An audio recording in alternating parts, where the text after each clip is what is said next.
YouTube, it's the Drunken Kobold here, and today I just wanted to share some of the stuff I got in the mail, including some of the stuff that I hope to work on the channel in the near future.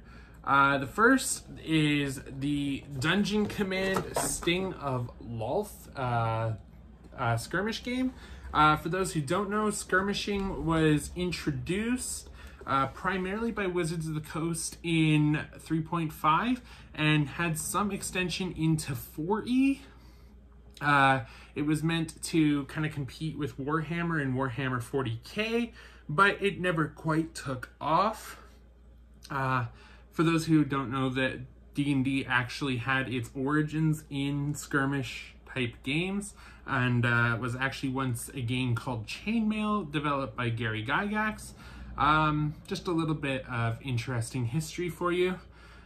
The main feature of Dungeon Command is the miniatures. However, there are some really cool little tidbits of stuff here. There are cards for skirmishing if you ever decide to try it.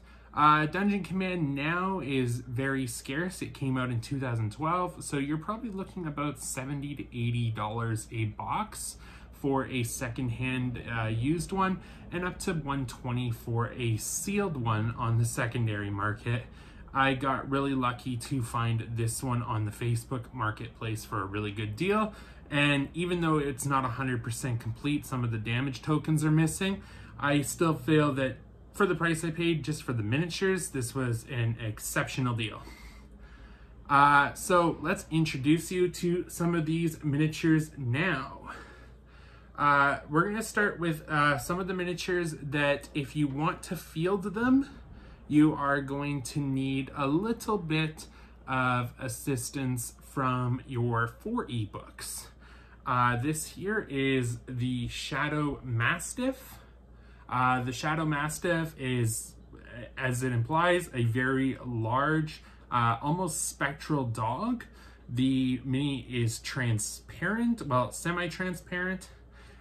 You could possibly field this as a blink dog if you needed to, but overall, like I said, your best bet is to get the Shadow Mastiff stats from 4E and use the guidelines provided by Wizards of the Coast for converting to 5E. Next is, this comes with 2 Demon Web Spiders. Here's the second one here. These are medium-sized creatures. If you needed, you could kind of downsize the stats of a giant spider and field these guys to kind of be like almost like infant giant spiders. I don't know if there's a word for baby spiders, but so those are the creatures that do not have any stats in 5E as of yet, and possibly won't even have stats going into the future.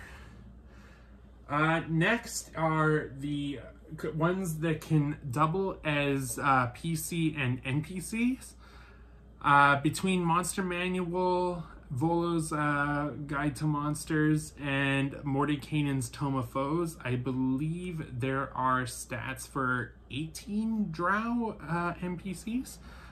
So all of these could easily serve for those, but we're going to be mainly focusing on the player character uses of these miniatures for this video. First is the Drow Assassin. As the name applies, it is an assassin, so you are looking at a rogue subclass. It does have its crossbow, its leather armor, and is ready to go as, even if not necessarily an assassin, definitely a crossbow wielding rogue. It could also be a crossbow wielding ranger. Next, we have 2 Drow House Guards. These guys are definitely more in line to be fighters. They have a standard buckler for a shield and a short sword. The armor doesn't imply that they have enough armor to be paladins. However, you could field them as such, but these are definitely leaning more towards being fighters.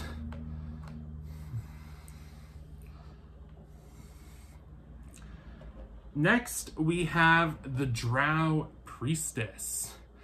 This is probably one of my this is probably my second or third favorite mini out of this set. She can serve as a cleric. Based on her garb, she could also make a druid / shaman type character, or you could double her up as a ranger in a pinch. She definitely has one of those like wild person vibes to it. You could even stat her as a skinny barbarian if you so desired. Next, we have the Drow Blademaster. This definitely leans towards a swashbuckler rogue with his dual wielding of his swords. However, you could also stat him as a dex-based fighter.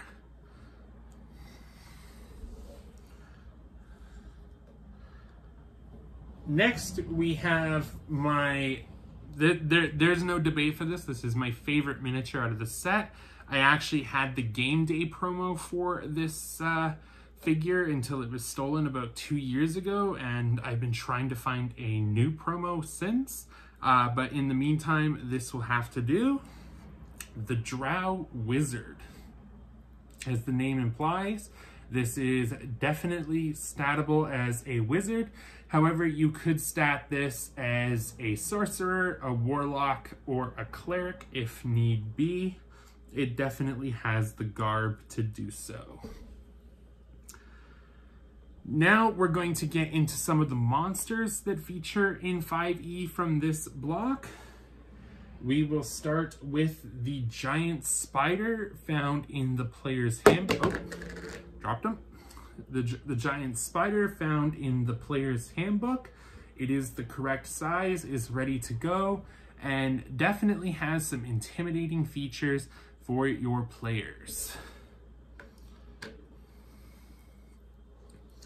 Next is the Umber Hulk, who is found towards the back of the monster manual. This is a large monstrosity. He does bear some insect type features. However, like I said, he is not considered a beast. He is found in the monster manual, and his base is correct to size. He wasn't downgraded to a medium or upgraded to a huge with 5e, so he is good to go as is. Lastly is the one that is the contender for second place, might be third next to the Priestess. However, this is the one that most have been waiting to see, and that is the Drider. Drider are feared monstrosities of Drow society. When Lolth picks her subjects, she puts them through vigorous tests in the demon webs. Those who succeed become her right-hand men. Those who fail are turned into Driders and are cast from society. They are looked upon very poorly by Drow and are often treated lesser than slaves. However, they are tolerated in society as they are a reminder to the Drow to never fail Lolth in her will. All right, so that is it for the Dungeon Command miniatures. Like I said, there are some skirmish cards in here. If you do want me to go over the premise of skirmishing, leave a comment down below. Next, we're going to get into some vintage D&D. This is the Kessel's Band Collector's Series. For those who have never seen what a Collector's Series is, you are about to find out. And we are going to be opening this one here. So, for those who do not know, Collector's Series are limited to 1,500. Once 1,500 sell, they are gone. And where I live, because of our remoteness, Most of the time, by the time our game store goes to order collector series, they're not even available. So to find these online was a really special treat. So we just open it from the side here. And we take these out like such.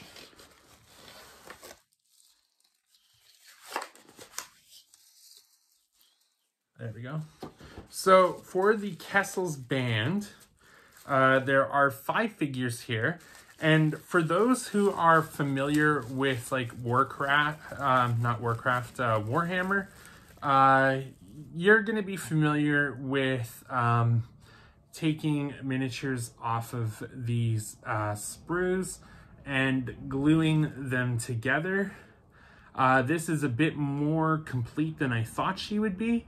However, so all of these go together, get glued, get primed, get painted.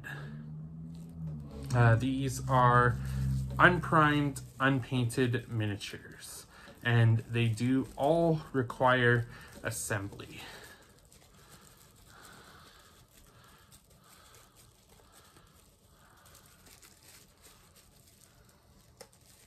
I think these ones might actually even have been primed.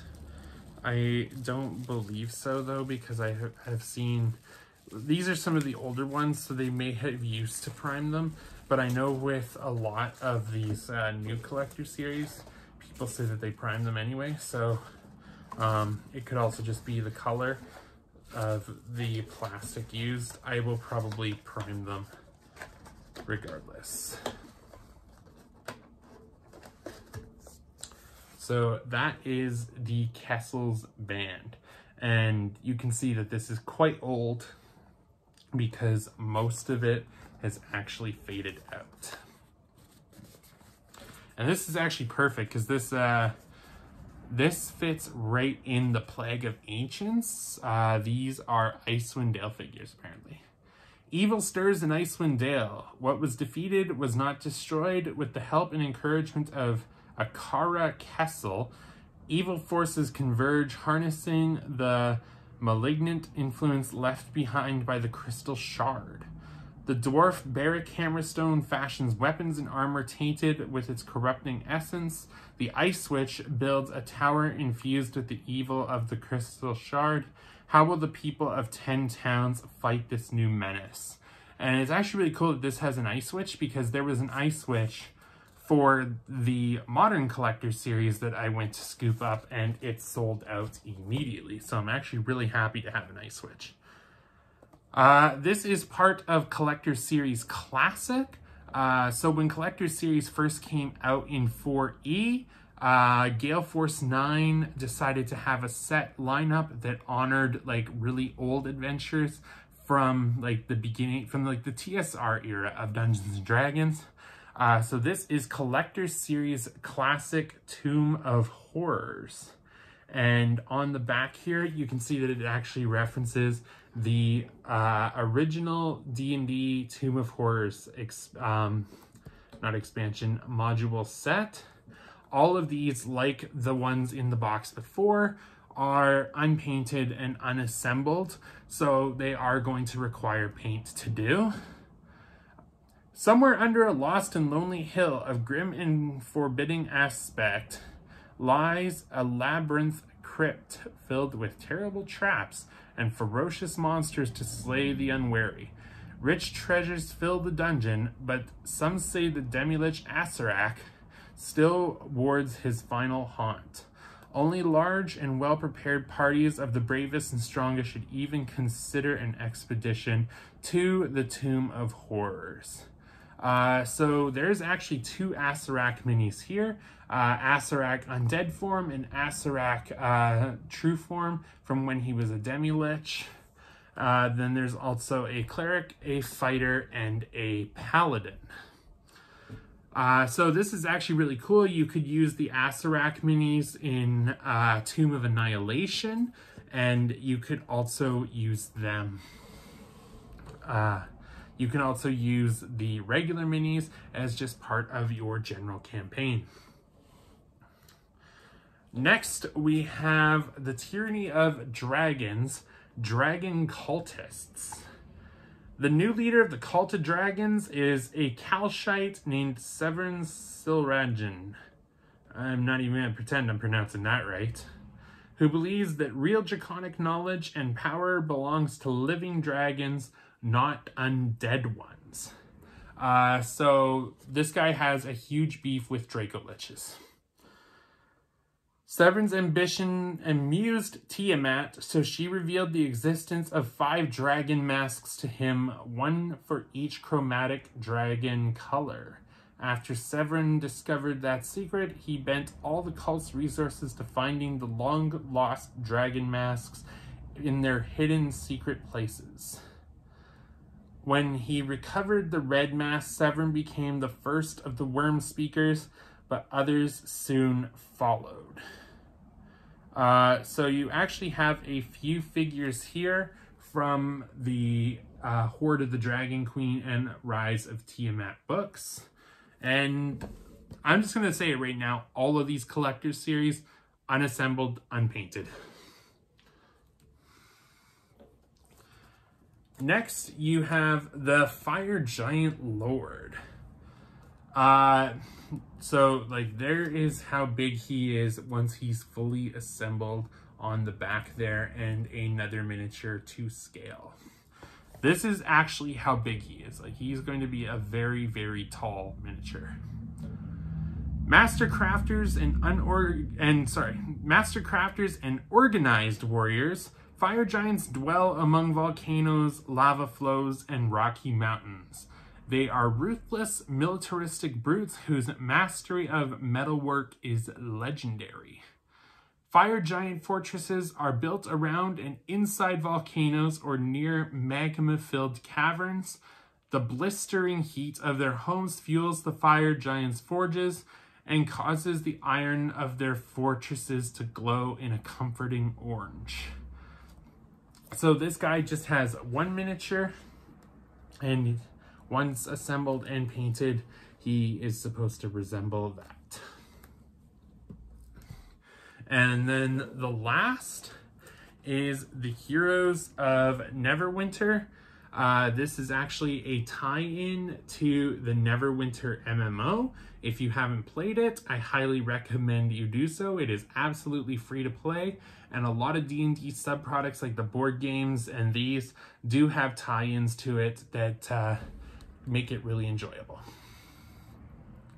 Left a desolate ruin after a supernatural cataclysm, Neverwinter rises from the ashes to reclaim its title as a jewel of the North. Yet even as its citizens return and rebuild, hidden forces pursue their own goals and vendettas, any one of which could tear the city apart. Enter our heroes, the bold fighter Nox, the devout cleric Celeste, the daring rogue Zuna, and the mysterious tiefling wizard Makos. These heroes strive together to protect the once proud city and strike out against the forces of evil. And these are the miniatures on the back once they are assembled and painted. So I just thought that that was some really, really cool D&D stuff that I've managed to pick up. I will be assembling the collector series miniatures here on the channel. I will also hopefully be showing how to prime and paint these guys. However, I do need to get the paints intended for these models. So that is not something that will be happening right away, but is something that you could look forward to. Overall, what did you think of the collector series and the Sting of Lolth? I'd actually really like to get more of this vintage Dungeon Command stuff and a lot of the 3.5 skirmishing cards and rules so that I could do some demos of skirmishing here on the channel. Another thing is I have recently gotten back into Warhammer Age of Sigmar. I have dug out my old Seraphon army, so if you are interested in seeing Age of Sigmar videos, including for rules, armies, and paint jobs for these miniatures, let me know in the comments down below. With that, cheers, and may the rolls be with you guys.